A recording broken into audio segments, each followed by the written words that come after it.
The air in Thandy's workshop smelled of dust, desperation, and the coppery temps of her own blood. A jagged piece of the 17th century Ming-style vase she'd been restoring lay in her palm. A final, fatal crack she'd put there herself in a moment of frustrated exhaustion. Her reputation?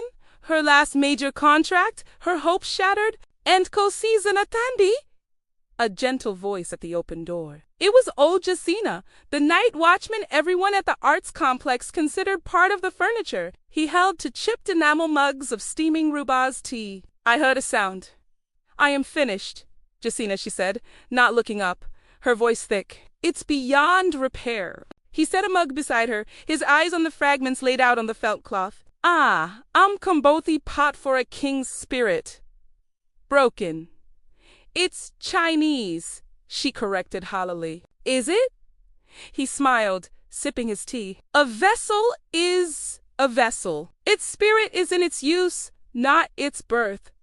He reached out a calloused finger, not touching, but tracing the line of the fracture. In my village, when a thing this precious breaks, we do not hide the breaks. We mend them with gold. Kintsugi Thandy whispered. Japanese art. I don't have the materials, or the skill. I do not speak of that gold, Jacina said. He gestured to the window, toward the sprawling, sleepless city of Johannesburg below. I speak of the gold of connection. The crack is now part of the pot's story. But a story held alone is a weight. A story shared is a bridge. He was speaking nonsense, she thought. Yet, that night, the silence of her apartment was worse than the shame. She remembered his words. A story shared. Reluctantly, she opened her laptop and typed a message to the collector, Mr. van der Westhuizen, a man she knew only as impeccably ruthless. She attached a photo of the damage. I have failed. The vase is broken. I take full responsibility. The reply came at dawn.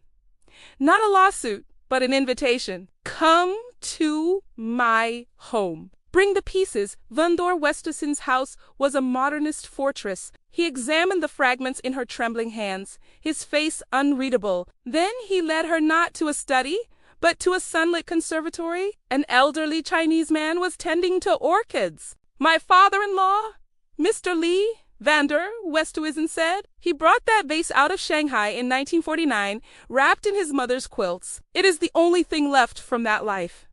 Thandy's heart sank into a deeper abyss. She had not just broken an artifact. She had shattered a memory. Mr. Li turned. His eyes went to the pieces, and a profound sadness washed over his face. Then he looked at Thandy, seeing her terror, her guilt. He nodded slowly. It was always cracked, Mr. Li said, his voice soft. A hairline fracture from the journey my mother knew. She said its strength was not in never breaking, but in having traveled so far. Van der Westhuizen let out a long breath. My wife? She loved it. She died last year. I hired you to restore it for me, to fix the past. A foolish wish. For a moment, the three of them stood in a quiet triangle of shared loss of heritage, of love, of perfection. The fragments on the table were no longer just Thandy's failure. Old Jacina, Thandy heard herself say, told me about mending with gold. Mr. Li's eyes brightened. Kintsu Kuroi, he said, to repair with gold lacquer. It does not hide the break. It honors it. Van der Westhuizen was silent. Then, can it be done? Not by me alone, Thandy said, the truth liberating her. I need a chemist for the resin. I need a lacquer artist. I need guidance. The project became a strange, quiet conspiracy. Thandy, the Afrikaner collector, and the Chinese elder. Jacina joined them sometimes, his proverbs becoming their mantra. Umuntu, mumuntu, ngabantu, a person is a person through other people. It became true of the vase, too. Its new beauty would be born from the community of its break-in months. Later the vase sat whole again on Van der Westhuizen's table. Rivers of gleaming gold traced a map of its fractures across the blue and white landscape. It was more stunning than before not, in spite of its scars. But because of them, its value was no longer in its flawless past, but in its visible, mended history. At the unveiling, Thandy stood back. She felt no singular pride of ownership. The repair belonged to all of them, to her skill, to Mr. Lee's memory, to Van der Westhuizen's grief, to Gina's wisdom.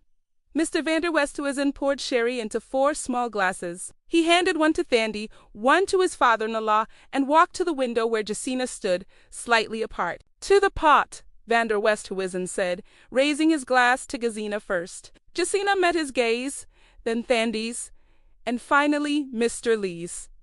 He smiled. "To the breaks," Jacina said, "and to the gold we find in each other to mend them."